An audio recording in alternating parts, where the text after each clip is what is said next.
फिर से स्वागत है आप सभी लोगों का हमारे परीक्षाबाज के YouTube चैनल पे। तो पिछली क्लास में हम लोगों ने क्या बात करी थी? पिछली क्लास में हम लोगों ने इकोनॉमिक्स का देखा था, माइक्रो और मैक्रो के बारे में हल्का सा देखा था। माइक्रो का आपको समझ में आया होगा कि हम लोग उसमें व्यक्ति के बारे में और उद्योगों के बारे में देखते हैं और किस हिसाब से किस चीज़ का कितना हमें उत्पाद करना है और कैसे उसका सप्लाई करना है। आज हम लोग बात करेंगे मैक्रो इकोनॉमिक्स के बारे में। वो स्क्रीन पे सबसे पहले ही जीडीपी चला आया, जिसमें सब लोगों को वैसे ही सुन के लगता है जीडीपी, जीएनपी, एनएनपी, ये सब बड़े बड़े वर्ड्स वैसे भी सबको घबराते हैं। मैक्रो पिछली बार हमने आपसे बात करी थी, ये कहाँ से आता है? मैक्रोस से, जिसका मतलब पूरी बात करेंगे। और ये किसने बताया था? कीन्स ने बताया था। कीन्स ने, आप याद होगा आपको, मैंने आपको बताया था कीन्स जी ने, कीन्स हमारे जो इकोनॉमिस्ट थे, उन्होंने इसके बारे में बताया था। इन्होंने कब बताया था? 1930 में, जब डिप्रेशन आया था, जिसे कहते हैं ग्रेट डिप्रेशन के बारे में बोला जाता है। उसके बाद ये मैक्रो इकोनॉमिक्स का टर्म आया था। इन्होंने एक किताब भी लिखी है, द जनरल थ्योरी। इनकी किताब के बारे में देख लीजिएगा, कभी कभी पूछा जाता है, ऑफ एम्प्लॉयमेंट। अब इसी में हो गया, इन्होंने क्या बात करी? रोजगार के बारे में बात करी। और क्या बात करी इन्होंने? इंटरेस्ट और मनी, पैसा। इन्होंने अपनी किताब में रोजगार, इंटरेस्ट और मनी के बारे में बात करी। इन्होंने ही जो कॉन्सेप्ट दिया था कि हमें पूरा जो है अपने, जैसे एक कंट्री है, उसके पूरे इकोनॉमी को लेके चलना होगा। ये नहीं कि हम सिर्फ लोगों का व्यवहार देखेंगे, भैया लोगों को किस समय क्या जरूरत है उस चीज का प्रोडक्शन कर दिया, वैसे ही बस उस चीज की सप्लाई हो गई, सबको उसने खरीद लिया, हो गया। लेकिन नहीं, हमें सब चीजें देखनी है। अब उसके हिसाब से ही फिर हमें उत्पादन करना है, और कैसे हम लोग क्या क्या चीजें देखेंगे उन सब चीजों में, तो वो मैक्रो इकोनॉमिक्स में आपको बताते हैं। अब सबसे पहले ग्रॉस डोमेस्टिक प्रोडक्ट, जीडीपी। अभी जीडीपी क्या होता है भैया? जीडीपी, जीडीपी में देखा जाता है, अब इसमें आप एक शब्द देखे होंगे, फाइनल गुड्स। अब पहले बात तो ये फाइनल गुड्स क्या होते हैं। अब मान लीजिए, अब हमें शर्ट की जरूरत है। शर्ट में क्या आया? सबसे पहले हमारा जो है कॉटन हुआ। कॉटन कहाँ से? पेड़ से हमने कॉटन लिया, उसके बाद उसका हमने धागा बनाया, फिर वो धागा आया, फिर धागे से आगे जो जाके जो कपड़ा जो कॉटन का बनता है फिर वो रहता है, फिर उसके बाद धागे वगैरह और ये सारी चीजें, कॉटन जो होता है कपड़ा, वो जाएगा हमारे इंडस्ट्री में। उस इंडस्ट्री में मशीन्स लगी होती है प्रॉपर, उस मशीन्स के थ्रू जो है सिली जाती हैं शर्टें हमारी, फिर शर्ट्स जो है हमारी जो है मार्केट में आती हैं। तो शर्ट जो है वो हमारा एक फाइनल प्रोडक्ट हुआ ना। लेकिन अगर इसमें हम क्या हुआ, बाकी सारी चीजों का भी हम दाम जोड़ने लगे, तो दो दो बार दाम में नहीं जुड़ जाएंगे सबके। उस थ्रेड का दाम, उस कॉटन का दाम अगर हम 2 दफे जोड़ेंगे तो 2 दफे हो जाएगा। इसी तरीके से जैसे मान लो ब्रेड, ब्रेड एक फाइनल प्रोडक्ट हुआ जो हम खाते हैं। अब ब्रेड से आगे जैसे हम उसके सैंडविचेस बनवा लेते हैं, सब चीजें रहते हैं तो सैंडविच बन जाती है। तो दाम हम सैंडविच का लें कि फिर ब्रेड का लें, तो यही सब चीजें देखनी होती हैं। फाइनल गुड्स क्या है, हर एक चीजों के लिए अलग अलग गुड्स के लिए अलग अलग फाइनल चीजें वो रहती हैं। अब ब्रेड के लिए, ब्रेड में आटा भी है, मैदा भी है, उसके अलावा इसमें बेकिंग सोडा, बेकिंग पाउडर, ये सारी चीजें डलती है। लेकिन फाइनल प्रोडक्ट तब निकल के आता है एक ब्रेड, तब ब्रेड बनती है। तो ब्रेड हमारे एक फाइनल गुड हुआ, हम इसका दाम लेंगे इकोनॉमी में, ना कि उस आटे को भी उसमें जोड़ेंगे, ना कि उसमें फ्लावर, वो एक अलग चीज हो जाएगी। लेकिन हम जो फाइनल एक गुड आएगा हमारे पास, उसका दाम लेंगे। अब क्या बताते हैं? GDP represents the market value of all the final goods and services produced within the country borders in a specific period। मतलब देश में हमारे जो बॉर्डर्स हैं, हमारे इंडिया के जो बॉर्डर्स हैं, इसके अंदर जो चीजें हमारी प्रोड्यूस होंगी एक स्पेसिफिक टाइम पीरियड में। हम लोग क्या लेते हैं? अपना फाइनेंशियल ईयर, जो कि 1 अप्रैल से 31 मार्च तक चलता है। तो उस फाइनेंशियल ईयर में जितने फाइनल गुड्स और सर्विसेज होंगी उनको हम देखेंगे। जितना हमारा फाइनल गुड्स आएगा, जो भी मैंने आपको बताया, जैसे ब्रेड हुआ, शर्ट हुआ, इन सब चीजें जो फाइनल गुड्स वगैरह जो होंगी ना, उनको हम लेंगे। ये नहीं कि पहले वाली गुड्स भी लें फिर दोबारा उनको जोड़ा जाएगा, वो चीज गलत हो जाएगी। तो कुल जो आर्थिक उत्पादन देखा जाएगा 1 साल के अंदर में, उसको हम लिया जाएगा। इसके साथ और भी बहुत सारे टर्म्स होते हैं, जीएनपी वगैरह आता है, एनएनपी वगैरह चीजें, तो ये सब डिटेल में एक एक चीजें पढ़ेंगे। अभी एक छोटा छोटा आपको बताते हैं कि मैक्रो में, इकोनॉमिक्स में चीजें आती क्या क्या हैं। क्या क्या चीजें इसमें पढ़ी जाती हैं, क्योंकि लोगों को समझ में नहीं आता ना कि चीजें तो पढ़ते चले जा रहे सिलेबस में, लेकिन ये माइक्रो और मैक्रो अगर है तो दोनों में अलग अलग क्या क्या चीजें पढ़ाई जाती हैं, दोनों में क्या क्या डिफरेंस है, जो कि हमने आपसे पहले भी कहा था, आपकी नींव मजबूत होगी तो बिल्डिंग बहुत आसानी से खड़ी हो जाएगी।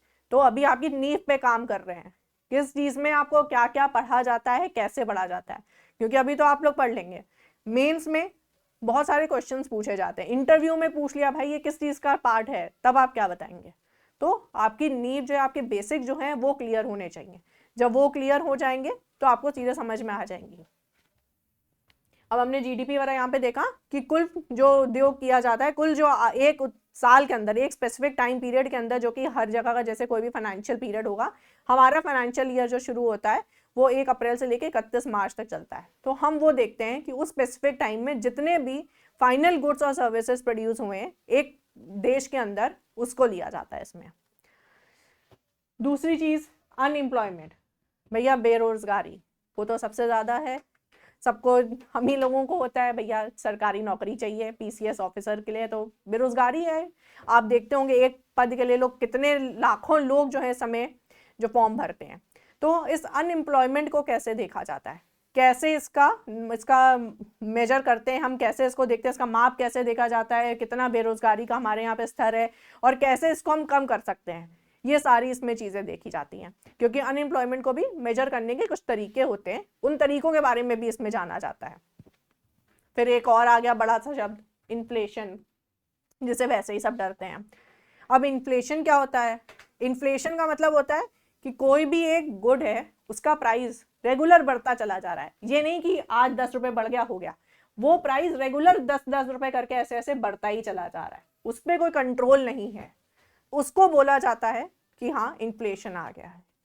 लेकिन प्राइस का कंट्रोल नहीं होना, उन सब चीजों को, मतलब आज 10 रुपए बढ़ रहा है फिर थोड़े दिनों में 10 रुपए, जैसे पेट्रोल के प्राइसेस आपने बीच में देखे थे, डेली बढ़ते चले जा रहे थे, तो ये सब चीजें आती हैं इन्फ्लेशन में। अब उसमें देखेंगे इन्फ्लेशन को कैसे नापा जाता है, इन्फ्लेशन के क्या क्या तरीके होते हैं और इन्फ्लेशन को कैसे हम रोक सकते हैं, इन्फ्लेशन में गवर्नमेंट का क्या रोल आता है, सरकार हमें इसमें इन्फ्लेशन से कैसे रोकती है, वो सारी चीजें वो देखेंगे इसमें हम। फिर और क्या देखेंगे, अब आपने माइक्रो में पढ़ा था सप्लाई, डिमांड और सप्लाई के बारे में, इसमें आपने आ गया एग्रीगेट, समग्र डिमांड और सप्लाई, इसका मतलब टोटल जो इकोनॉमी में डिमांड और सप्लाई होगी हम वो देखेंगे। उसमें हम क्या देखते थे, सिर्फ एक जगह पे देख रहे हैं कि हाँ एक इंडस्ट्री के बारे में देख रहे हैं कि कैसी डिमांड और सप्लाई है, किस इंडिविजुअल को कैसा चाहिए, व्यक्ति को कैसी डिमांड है, उसको कितनी हम सप्लाई दे रहे हैं, वो सब, लेकिन हम ये पूरे इकोनॉमी का देखते हैं कि कैसे कितनी डिमांड और सप्लाई है। अब जैसे इसमें लिखा ना इक्विलिब्रियम, हमें अपनी कीमतों का जो स्तर है वो कैसे हम उसको निर्धारित करें। अब मान लीजिए ये, अब हमने क्या पढ़ा था, किसी चीज का प्राइस बढ़ेगा तो डिमांड घटेगी, प्राइस बढ़ेगा और सप्लाई बढ़ेगी। अब ये क्यों होता है, क्योंकि डिमांड और सप्लाई में हमें बीच में एक ऐसा पॉइंट चाहिए जहां पे ये चीजें बराबर आ सकें, ये चीजें एक जगह पे हमें मिले जहां पे ये दोनों चीजें बराबर हो चुकी, ये जैसे सप्लाई का है ये डिमांड का है। अब यहाँ पे ये जो है प्राइस हम ये जो हम प्राइस रखेंगे, ये प्राइस है हमारे, ये 10 रुपए, ये 20 रुपए, ये 30 रुपए मान लो। अगर हम ग्राफ में ऐसे देखें तो कैसे इसको देखा जाएगा, अब जैसे प्राइस जो है बढ़ता चला जाएगा तो डिमांड जो है इसकी कम होती चली जाएगी, तो डिमांड जो है कम हो गई, प्राइस घटेगा तो डिमांड जो है उसकी बढ़ेगी। तो ये 10, 20, 30 इस तरीके से हम देखें अगर प्राइस के बारे में तो हमें ये चीज समझ में आएगी। तो हमें एक इक्विलिब्रियम चाहिए जहां पे सप्लाई और डिमांड मीट करें, जब सप्लाई और डिमांड एक जगह पे मीट करेगी उसको हम कहते हैं इक्विलिब्रियम। हमें पूरी इकोनॉमी की वो चीज देखनी है कि जहां पे डिमांड और सप्लाई जो है हमारी एक जगह पे आके रुके, एक जगह के आके हमें संतुलन में रहे, तो वो चीज हमें देखनी होती है कि एग्रीगेट डिमांड और सप्लाई, जिससे चीजों का उत्पादन भी ऐसा ना हो कि एक्सेस में होता चला जाए और वो सिर्फ स्टोरेज हाउस में पड़ी और खराब होती चली जाए। तो उस हिसाब से हम वो देखते हैं कि कितनी इकोनॉमी में किस चीज की क्या जरूरतें हैं, अब उसी हिसाब से हम सप्लाई करते हैं ताकि वो पूरी चीजें इकोनॉमी में आराम से इक्वली डिस्ट्रीब्यूट हो सके। आगे देखते हैं फिस्कल पॉलिसी, भाई ये भी सब लोग ने बड़ा नाम सुना होगा, फिस्कल और मॉनेटरी। अभी फिस्कल पॉलिसी क्या होता है, अब फिस्कल पॉलिसी में होता है गवर्नमेंट गवर्नमेंट किस हिसाब से आती है, गवर्नमेंट किस हिसाब से पैसा खर्च कर रही है, हमसे टैक्स ले रही है, हमको सब्सिडीज दे रही है, और हमको जो है ये गवर्नमेंट जो है जो इतना जो एक किस्म से किस चीज़ से अपनी राजकोषीय नीति से हमें किस चीज़ से जो है हमारे इकोनॉमी में स्थिरता लेके आती है। मतलब अगर जैसे मान लीजिए हम कोई भी डेवलपमेंट भी करना है, कुछ भी करना है और लोगों को पैसा भी देना है, सब कुछ है, तो क्या रहता है, टैक्स हमें कैसे लें। जब जैसे जीएसटी आया था, पहले क्या वैट चलता था, फिर इन लोगों ने कहा कि नहीं, वैट अलग अलग तरीके से वैसे रहता है, हम सारे टैक्सेस को मिला के सिर्फ एक कॉमन टैक्स रखेंगे जिसको हम कहेंगे जीएसटी। तो सारी चीज़ें जैसे अलग अलग टैक्सेस जो मनोरंजन कर और ये सब चीज़ें थी वो सब हटा के इन लोगों ने सब कर दिया सिर्फ एक जीएसटी। तो ये सारी चीज़ें सरकार देखती है कि किस हिसाब से टैक्सेस क्या करना है, उस टैक्सेस की वजह से हमारे यहाँ पे संतुलन कैसे बना रहेगा, गवर्नमेंट किस हिसाब से किस सेक्टर में कितना उसको ज़रूरत है खर्च करने की। जिस समय कोविड आया था तो गवर्नमेंट को था भैया इस समय हमको हेल्थ में सबसे ज़्यादा खर्च करना है, एजुकेशन में कितना खर्च करना है, विकास में और जो सड़कें बन रही हैं, सब कुछ बन रहा है, उन सब चीज़ों में कितना खर्च करना है। ये सब चीज़ें आती है फिस्कल पॉलिसी में कि सरकार को कैसे अपना पैसा जो है कैसे लेना है और कैसे हमें खर्च करना है उसको हर एक चीज़ों में, ताकि लोग खुश रहें, लोगों का जो है कल्याण होता रहे। तो ये सारी चीज़ें जो है राजकोषीय नीति में देखी जाती है। इसके बारे में एक एक चीज़ डिटेल में पढ़ेंगे भैया कि बजट में क्या आता है। बजट सब सुना होगा ना सब लोगों ने कि बजट में ये सारी चीज़ें कैसे टैक्स आते हैं, रेवेन्यू टैक्स, तो इनकम टैक्स, तो पता नहीं कितने तरीके के टैक्स होते हैं, जीएसटी वगैरह, ये सब चीज़ें कहाँ से हैं, क्या है। तो ये सारी चीज़ें इसमें हम पढ़ेंगे। अगला मॉनेटरी पॉलिसी, मौद्रिक नीति। अब इसमें क्या आता है, इसमें आरबीआई का नाम सभी ने सुना होगा। जो आरबीआई, अब जैसे इसमें आपने देखा सेंट्रल बैंक, अभी सेंट्रल बैंक ऑफ इंडिया नहीं, उस किसी देश का जो मेन बैंक होता है उसको कहते हैं सेंट्रल बैंक। जो हमारे यहाँ पे क्या है, RBI, reserve bank of India जो है वो।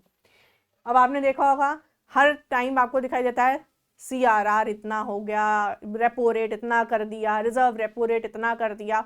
ये सब क्या है, आरबीआई बताता है इतना जो है रिजर्व रेपो रेट होना चाहिए, इतना जो है आपका रेपो रेट होना चाहिए। हर टाइम आप लोग न्यूज़ में सुनते होंगे, जिसको आप लोग रटते भी होंगे, रेपो रेट इस समय इतना हो गया। वो सारी चीज़ें जो है कि कितना जो है इकोनॉमी में हमारे पैसा होना चाहिए, हमें खर्चा करने के लिए पैसा चाहिए ना, तो हम वो उतने हिसाब से नोट्स भी उस हिसाब से छापेंगे, उतना ही करेंसी भी आएगी। अब तो सब डिजिटल भी उन्होंने इसीलिए कर दिया है, उतने कॉइन्स की भी ज़रूरत होगी, उतना ही इंटरेस्ट रेट वाला भी होगा, लोन वाला जो है, ये सारी चीज़ें भी तो मिलती है, education loan, home loan, gold loan, कितने तरीके के लोन मिलते हैं, कार लोन। तो इन लोन्स पे कैसा रेट ऑफ इंटरेस्ट रहेगा, कैसा क्या रहेगा, ये सारी चीज़ें जो है वो आरबीआई के थ्रू डिसाइड होती हैं। वो जो है सेंट्रल बैंक किसी भी इकोनॉमी का, किसी भी देश का जो भी एक सेंट्रल बैंक होगा वो डिसाइड करेगा कि मतलब कैसा मार्केट में हमारा पैसा फ्लो करेगा, कितना फ्लो करेगा, और कब हमें मार्केट में पैसा हटाना है, कब उस मार्केट में पैसे की ज़्यादा ज़रूरत है तो पैसा और देना है। जब 500 और 1000 के नोट बंद हुए थे उसमें क्या कहा था, काला धन वो हटाया जाएगा, उसके लिए ही 500 और 1000 के नोट बंद किए गए थे। तो ये सारी जो पॉलिसीज़ हैं ये सब चीज़ें मैनेज करती हैं, इन्हीं से जो इन्फ्लेशन है वो सब चीज़ें मैनेज की जाती हैं। अब ये सब चीज़ें एक एक डिटेल में पढ़ी जाएंगी, पहले आप बस इतना समझो कि कौन से टॉपिक में क्या क्या है भाई, माइक्रो में क्या पढ़ते हो, माइक्रो में क्या पढ़ते हो, क्योंकि माइक्रो मैक्रो सबने सुना था। अब समझ में आ रही चीज़ें आप लोगों को कि माइक्रो में हमने क्या क्या चीज़ें देखी, अब ये मैक्रो में बड़े बड़ी चीज़ों में हम लोग देख रहे हैं कि बड़ा पूरे देश के बारे में पढ़ना है, जिसमें हमें पूरे देश को कवर करते हैं, तो उसको एक बड़ा कॉन्सेप्ट लेके चलते हैं। फिर आ गया भैया, अब तो ग्रोथ के बारे में भी बात होगी, ग्रोथ और डेवलपमेंट भी चाहिए। अब ग्रोथ वाला कैसे, टेक्नोलॉजी की प्रोग्रेस देखेंगे आप। अब आप देखते होंगे कैसे टेक्नोलॉजी का भी यूज़ किया जा रहा है, हर जगह आपको अब टेक्नोलॉजी का यूज़, अब तो एआई आ गया, आर्टिफिशियल इंटेलिजेंस पे सब कुछ होने लगा, बस डालो खटखट वो जवाब देना शुरू। तो फिर यही सारी चीज़ें क्या है, ग्रोथ कैसे होनी है, कैसे आप लोगों का टेक्नोलॉजी में धीरे धीरे करके कहाँ से कहाँ तक हम लोग पहुँच गए। कहाँ एक कंप्यूटर आता था, अब कितनी एडवांस हो गए हम लोग कि मोबाइल पे ही हमारे सारे काम हो जाते हैं, कंप्यूटर की भी इतनी ज़रूरत नहीं पड़ती, हर काम हम मोबाइल पे कर लेते हैं, फॉर्म भी भरना होता है ना आजकल भाई लोग मोबाइल पे भर लेते हैं। तो फिर कैसे हम लोग तकनीकी प्रगति करी, पूंजी का हम लोगों ने कैसे क्या किया, पूंजी का हम लोग एक्युमुलेशन हम लोग ने संचय कैसे करते हैं, वो श्रम शक्ति के बारे में, लेबर फोर्स।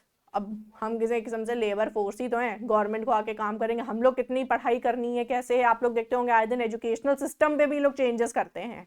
ऐसे नहीं इतने एग्जाम्स होने चाहिए, ये होने चाहिए, ये सब्जेक्ट्स होने चाहिए।